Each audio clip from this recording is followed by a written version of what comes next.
We recommend using a headphone for our podcast. We also recommend you turn off the light in your room and be alone. It will give you the best experience through the paranormal universe.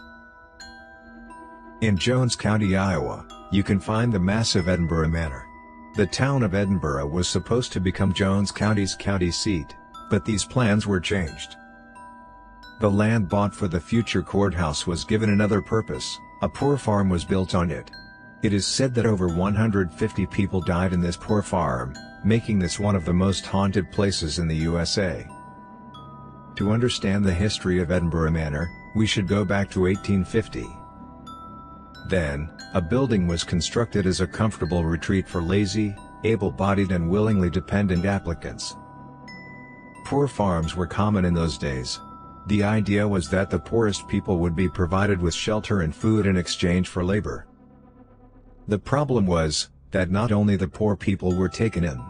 Also, disabled and elderly people who had no family were taken in. And they were forced to share their residence with incurable insane people. Some inmates, as they were referred to, were discharged and left the facility. But most of the residents died on the poor farm. The dead were released back to their families. If a deceased person had no family or wasn't accepted, he or she was buried in a pauper cemetery on the property. There are rumors that some bodies were buried in other spots of the estate. The poor farm was eventually closed and even demolished in 1910. This was the period in which Edinburgh Manor was built. Construction was completed in 1911. Then it opened its doors to the insane, disabled, poor, and elderly once more. Edinburgh Manor was in operation until November 2010. By then, community care stated that the manor was unsuitable for inhabitation any longer. The patients were transferred to a new hospital and Edinburgh Manor was abandoned. Later, plans were made to turn it into a bed and breakfast, but too much work had to be done to make the property safe again. The new owners, Cindy, and her husband, wanted to restore the property back into its former glory. While they were working on it, they experienced strange occurrences. In 2012, they decided to open the facility for paranormal overnight stays and daytime tours. Edinburgh Manor is rumored to be the most haunted building in the Midwest, perhaps even in the entire country. Of course, the documented deaths are one of the reasons why there is so much paranormal activity. But, don't forget that asylums and places similar to the manor, as it is often referred to, weren't happy places. Overcrowding, lack of personnel, people being restrained in order to manage them, sexual assault. These are just a few of the issues that made the management decide to shut the facility down in 2010. And suddenly, too, all the personal and medical files were left behind. People's personal belongings such as clothes, toys, you name it. It's all still there. The owners never moved things away. I'd say there are enough trigger objects around to get an entire ghost army on its feet. The ghosts of Edinburgh Manor don't only walk the corridors at night.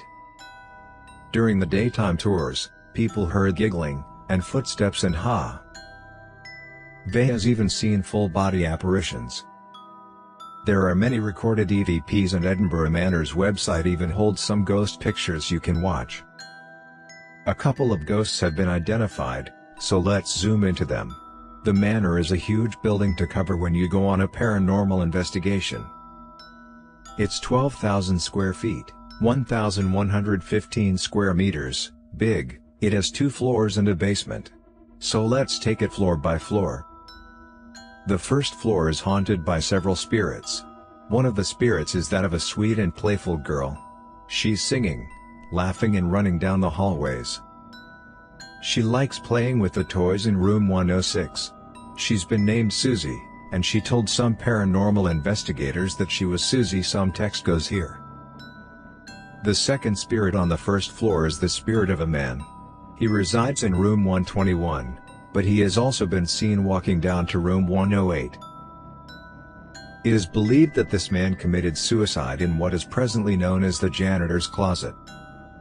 He hanged himself with a sheet from the inside doorknob. Room 105 is a room where many have a bad feeling. It is believed that this one was the scene of a very brutal rape.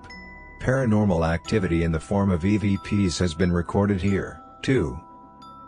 While the current owner spent a night in room 200, he felt as if someone was squeezing his big toe. Later, when his nephew and a friend investigated the room, they got an interesting EVP saying, "I grabbed you."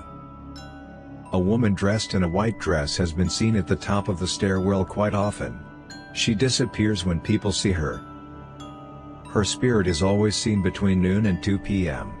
A white mist was seen near the ceiling at the exact same location. In room 204, a toy fire truck has been seen moving. It even shows up in other rooms on this floor. The basement is haunted by two male ghosts. One of them is the ghost of a tall man wearing a brown cowboy hat and a long duster coat. He always appears between noon and 2 p.m., like the woman white on the second floor. The basement doors leading to the staircase have the tendency to open and slam shut on their own. The owner's dog is also drawn to the lower floor staircase for some reason. The most famous resident ghost resides in the basement. He is nicknamed the Joker, but he's not as innocent as his name sounds. The Joker is quite malevolent. He touches people, leaves marks on people, and he tends to throw dishes to the floor in the basement dining room. The Joker has been described as a tall and slender man with a crazy smile on his face. He wanders between various rooms but is most often seen in the padded room, which is... Thank you for watching. We upload new episodes every other day. Subscribe to join the haunted journey.